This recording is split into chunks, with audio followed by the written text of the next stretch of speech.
Hello everyone. Dynamics में हमारे पास first unit में इलास्टिक स्ट्रिंग चल रहा था। इससे पहले वाले लेक्चर में हमने हॉरिजॉन्टल इलास्टिक स्ट्रिंग कि आपके पास जो इलास्टिक स्ट्रिंग है उसकी पोजीशन हॉरिजॉन्टल फॉर्म में है, तो हमने उसके मोशन के बारे में डिस्कस किया था। अब हम वर्टिकल फॉर्म में, जब आपकी इलास्टिक स्ट्रिंग है वर्टिकल, जैसे यूँ मेरा ये पेन रखा है इस टाइप से, ये आपकी वर्टिकल पोजीशन है। अगर इस टाइप वर्टिकल पोजीशन में आपकी स्ट्रिंग है, उसके ऊपर आप उसको स्ट्रेच करते हो, खींचते हो, तो उसके ऊपर जो मोशन लग रहा है उसके बारे में डिस्कस करेंगे। ठीक है। ए पार्टिकल ऑफ मास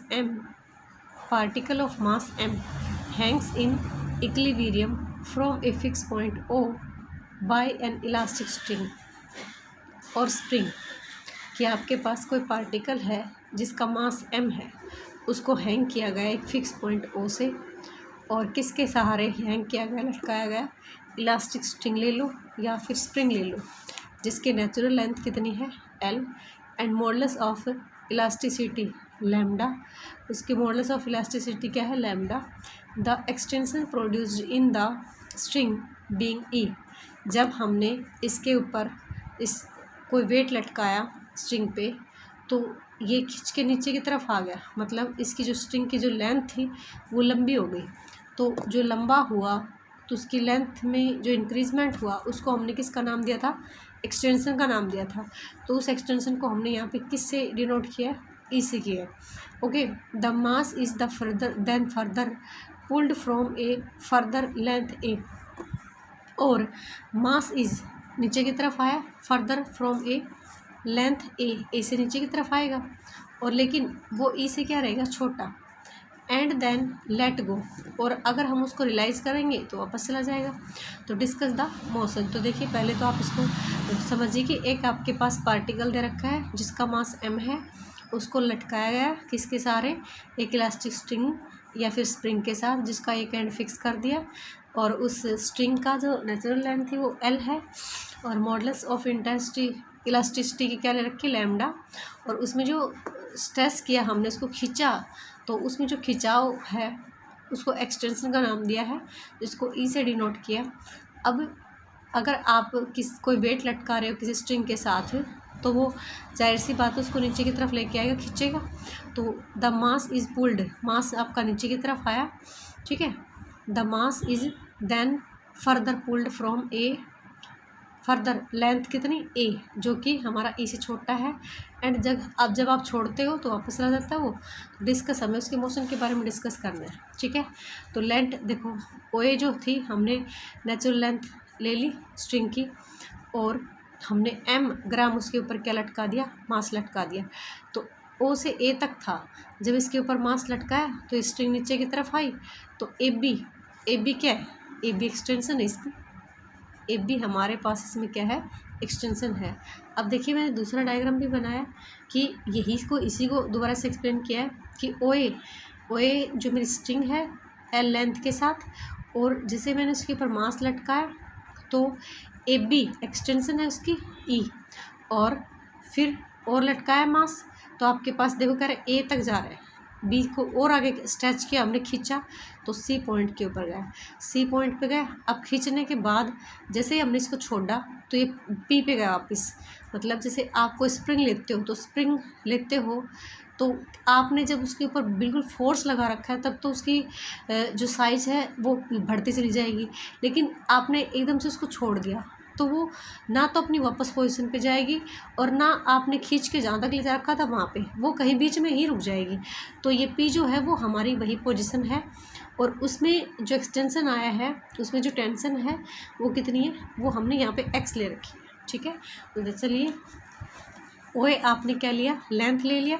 जो कि नेचुरल लेंथ है स्ट्रिंग की। ए बी हमने ई ले लिया। ए बी अभी बताया कि जैसे ही हमने उसको एक्सटेंड किया, A B is equal to E with the extended length है, मैंने mass m hang in equilibrium, कि जब आपने स्प्रिंग के साथ m मास लटकाया तो उसमें जो खिंचाव हुआ और उसकी वजह से जो लेंथ इंक्रीज हुई आपकी रोड की, उसको ई को बोला, बढ़ी हुई लेंथ को, जो कि हमारे उसको पूरे सिस्टम को इक्विलिब्रियम पोजीशन में रख रहा है। B is the position of static equilibrium, और बी मतलब पोजीशन है जहाँ पे हमने उसको खींच के रखा है और वहाँ पे भी इक्विलिब्रियम पोजीशन में है। If T nought is the tension at B, और हम ये माने कि टी नोट जो है वो टेंशन है, टेंशन ले ली एट बी के ऊपर, ए बी से, और ए बी जो है वो टेंशन है, उसको टी नोट लिया। एंड बाय हुक्स लॉ के अकॉर्डिंग कैसे लिखते हो टेंशन को, लैम्डा टाइम्स ऑफ आपके पास एक्सटेंशन अपॉन में natural length, lambda modulus of intensity थी तो इन modulus of intensity multiply extension upon में नेचुरल लेंथ, तो ये हमने टी नोट लिया था। अब देखो टी नोट, इसके ऊपर टेंशन मतलब इसके ऊपर जो कितना लग रहा है, वेट कितना है, एम ग्राम है, तो एम जी लिख दिया, एम ग्राम। तो यहाँ से हमने क्या किया, लैम्डा की वैल्यू निकाली, एम जी टर्म्स का ट्रांसपोज करके एम जी एल अपॉन में ई, इक्वेशन नंबर 1 मान लिया। Now let mass M be further pulled at a point C, अगर हम मास को खींच के, ये देखिए मास को खींच के बी से किसके ऊपर लेके आए, सी पे खींच के लेके आए, तो B C is equal to हमने किस तरह नाम दे दिया, ए का नाम दे दिया, जो कि हमारा किससे छोटा है, ई से छोटा है, एंड रिलाइज उसको वापस छोड़ दिया। अब जैसे मैंने कहा था कि वापस छोड़ेंगे तो वो चीज़ एकदम से ना तो अपनी इनिशियल पोजीशन पे जाएगी, ना ही अपने टर्मिनल पे, क्योंकि आपने टर्मिनल तो आपने उसको खींचा था, आपने उसके ऊपर फोर्स लगाया था तब वो गया था, ऐसे नहीं गया था। तो अभी उसमें कंपन है, तो आप ये सोचते हो कि जैसे हम छोड़ेंगे तो तुरंत वहीं पे बी पे जाए चला जाएगा, ना, उसमें मूवमेंट है, अभी वो तुरंत नहीं जाएगा, वो जहाँ पे भी रुकेगा वो आपकी नई पोजीशन होगी। तो let at any instant the particle is at P, और वो इंस्टेंटली हमारा कहीं भी रुकता है कि हमने कंसिडर कर लिया कि पी के ऊपर है, ठीक है, where B P is equal to कितना है, एक्स, और हमने ये मान लिया कि अब उसके अंदर कितने एक्सटेंशन है, अब उसके अंदर कितना खिंचाव है, उसको हमने क्या कंसिडर कर लिया, एक्स कर लिया। Let if T be the T B tension ले ली एट पी, हमने टी टेंशन ले ली पी के ऊपर जो थी, ठीक है, okay. Then the equation of motion at P, equation of motion, then the equation of motion at P is, sorry to disturb, then equation of motion at P is, equation of motion P पे कितनी बन जाएगी, M into में D square x, ये उसकी है ना oscillation की, एम इंटू में डी स्क्वायर एक्स अपॉन में D T square is equal to M G minus का टी, क्योंकि आपका ये मास, ये जो टेंशन है, देखो आपने इसको टी माना था ना, इसमें जो टेंशन है तो ये वापस से आ रही है यहाँ पे, तो टी घटाओगे ना उस लेंथ को, एम जी माइनस का टी, पीछे भी आया था ना आपके पास एक्स माइनस का ए, तो एम जी, अब आपके पास टेंशन की वैल्यू है टी की वैल्यू कि lambda times of a p upon में एल,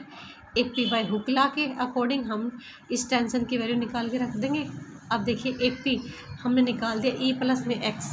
ए पी कितना है, ये आपका ई से ए से बी जो है वो ई मान रखी है एक्सटेंशन, और बी से पी ये कितनी मान रखी है, एक्स मान रखी है, तो ये टोटल कितनी हो गई, ए पी जो है वो आपके पास होगा ई प्लस में एक्स, तो ई प्लस में एक्स ये एक्सटेंशन है आपकी स्ट्रिंग में अभी, और एल आपकी नेचुरल लेंथ है, ठीक है। अब यहाँ से हमने जो लैम्डा की वैल्यू इक्वेशन नंबर 1 में निकाल के रखी थी, उस लैम्डा की वैल्यू को हमने पुट कर दिया, तो आपके पास बना एम इंटू में D square X upon D T square equals to M ji,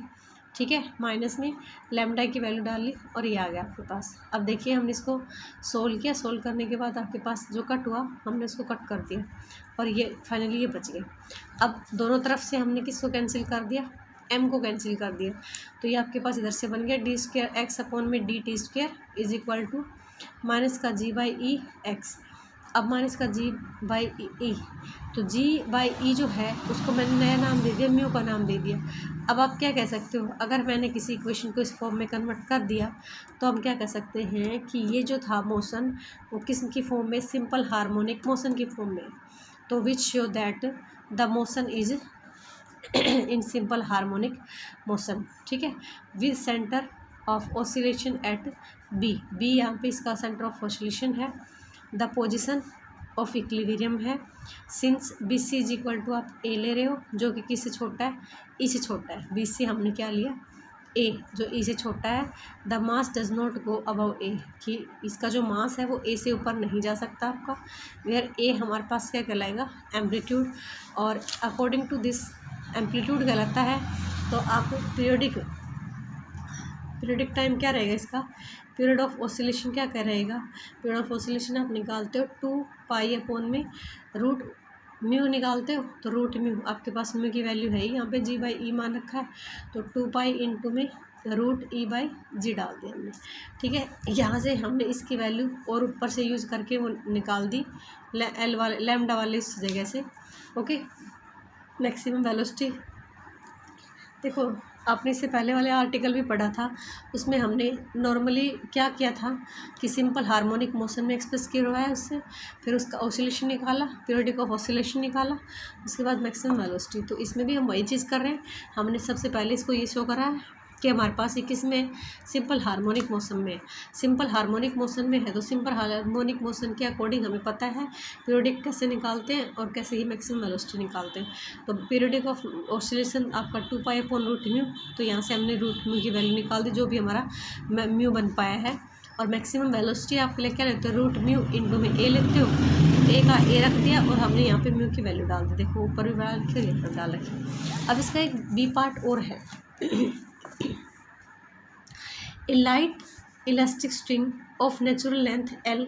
has one end of it fixed at O and other end is attached to a mass M। आपके पास कोई light elastic string दे रखी है जिसकी natural length कितनी है L, जिसका एक and fix कर दिया गया और दूसरा एंड अटैच कर दिया गया किस मास M के साथ। ठीक है, which in the state of equilibrium, जो इक्विलिब्रियम पोजिशन में है, would stretch the string by E। ठीक है, लेंथ E, और उसको स्ट्रेच किया, उसको खींचा रस्सी को, और कितनी लेंथ तक, E तक खींचा। The mass is pull down a distance, और मास नीचे की तरफ आया और इस टाइप से आ गया कि A जो है वो हमारा E से क्या है, बड़ा है। और इससे पहले वाले पार्ट A में तो क्या था कि A जो था वो E से छोटा था। Below the equilibrium position, equilibrium position से नीचे हमें डिस्कस करना है मोशन ऑफ द मास के बारे में। तो एज द केस 1, एक केस में हमने ये पढ़ा कि ये जो है सिंपल उसमें हार्मोनिक मोशन में है और उसकी जो इक्वेशन है, इक्वेशन ऑफ मोशन क्या है, यही है d²x/dt² माइनस का म्यू एक्स, इसको हमने म्यू मान लिया था। अब देखिए सिंस हमारे पास दे रखा है कि ए अगर हमारा क्या बने, ग्रेटर हो ई से, हम दे रखा है, तो mass after being released from C will rise above A. जैसे ही हम उसको छोड़ देंगे, ठीक है, अब छोड़ देंगे तो कह रहा है कि ए की बजाय ए से कहाँ चला जाए, ऊपर चला जाए। ए की बजाय कि भाई आपने यहाँ तक ये लेके आए कि नीचे लेके आए सी तक, और फिर आपने छोड़ा तो ये बी तक पी तक रुका था ना। अगर हम अब ये माने कि हमने स्ट्रिंग को खींचा और जैसे ही स्ट्रिंग को छोड़ा तो ये ए से ऊपर चला गया, मतलब ओ ए नेचुरल थी और नेचुरल से ऊपर भी चला गया, ठीक है, सिकुड़ गया। तो अबव ए जब वो ऐसा होगा तो string become slack and there is no tension, और बिल्कुल आपका जो स्ट्रिंग है वो ढीली हो जाएगी। तो नेचुरल लेंथ कितनी थी, ए के बराबर थी, ओ से लेके ए, और हमारा पास जो इसका जो स्ट्रिंग का नीचे वाला सिरा है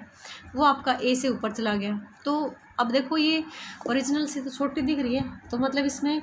छोटी क्यों दिख रही है, क्योंकि उसमें कोई भी खिंचाव नहीं है, वो स्लैक है, वो अपनी ढीली पोजीशन में है, वहाँ पे कोई टेंशन नहीं लग रही इन द स्ट्रिंग, ठीक है। And the move freely under gravity with acceleration minus g, और वो फ्रीली मूव कर रही है, एक्सेलरेशन क्या है उसका नेगेटिव उसमें है, तो जी माइनस का लगा दिया हमने, till it come to the instance rest, और ये तब तक घूमती रहेगी जब तक वो रेस्ट पोजीशन में ना आ जाए, ठीक है। तो देन बिकॉज ये इसलिए हुआ ऑफ इट्स वेट की वजह से it starts moving in the downward, और वेट की वजह से ये मूविंग डाउनवर्ड नीचे की तरफ आना शुरू होगी डायरेक्शन, एंड रिच एट किसके ऊपर, ए पे विद द सेम वेलोसिटी, और एकदम से इसने को खींचा तो ये ए से ऊपर रह गई, लेकिन जैसे जैसे वो अपने रेस्ट पोजीशन में आएगी तो वो डाउनवर्ड होती जाएगी और किस पोजीशन पे पहुंच जाएगी, ए पे पहुंच जाएगी उसी वेलोसिटी के साथ with which it was moving upward, जिस वेलोसिटी के साथ ये ऊपर की तरफ गई थी उसी के साथ ये अपनी जो मेन पोजीशन थी, अपनी जो रियल पोजीशन थी मतलब ए, उसी के ऊपर चली जाएगी। तो मूव बिलो ए से जब नीचे रहेगी बिकॉज ऑफ टेंशन की वजह से, in the string it again move, अगर ये नीचे रहेगी तो कैसे मूव करेगी, सिंपल हार्मोनिक मोशन में। और हमारे पास यहाँ पे दो केस अराइज होंगे, ठीक है। पहला क्या होगा आपके पास, the motion in is simple harmonic motion, कहाँ से, सी से लेके ए तक रहेगा। एंड सेकंड क्या रहेगा,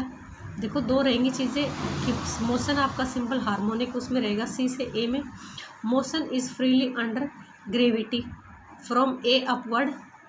to position of the rest, और मोशन वो फ्री रहेगा ग्रेविटी की वजह से ए से अपवर्ड ऊपर की तरफ का, of the position of rest में, और बैक टू ए, ठीक है। मतलब यहाँ से हमने दो चीज़ें जो कंक्लूजन है वो ये निकाल के लाए हैं कि हमारा मोशन सिंपल हार्मोनिक मोशन में रहेगा, और जब आपके पास आपने स्ट्रिंग को छोड़ा तो वो ए से अगर ऊपर की तरफ चली जाती है तो उस टाइप उसमें कोई टेंशन नहीं होगी, और वो ग्रेविटी की वजह से धीरे धीरे नीचे आ जाएगी रेस्ट पोजीशन में। और जैसे ही वो ए पे आएगी एंड अगेन जैसे ही वो ए पे आएगी तो हमारे पास वो फिर से किस में आ जाएगी, सिंपल हार्मोनिक मोशन में आएगी, ठीक है। फ्रॉम ए टू किस में, सी में। अगर वो ए से ऊपर चली जाती है तो भी वो धीरे धीरे उसी सेम वेलोसिटी के साथ ए पोजीशन पे आएगी, ए उसकी रेस्ट पोजीशन है, और हम कह सकते हैं कि भाई वो ए पोजीशन पे आने के बाद वापसी उसी सिंपल हार्मोनिक उसी वेलोसिटी के साथ और सिंपल हार्मोनिक मोशन में रहेगी, कहाँ से कहाँ तक। अब उसकी पोजीशन ए टू सी रहेगी, और पहले क्या था, अगर वो सी टू ए है तो भी क्या रह जाएगी, सिंपल हार्मोनिक मोशन में रहेगी। Okay, thanks, have a nice day.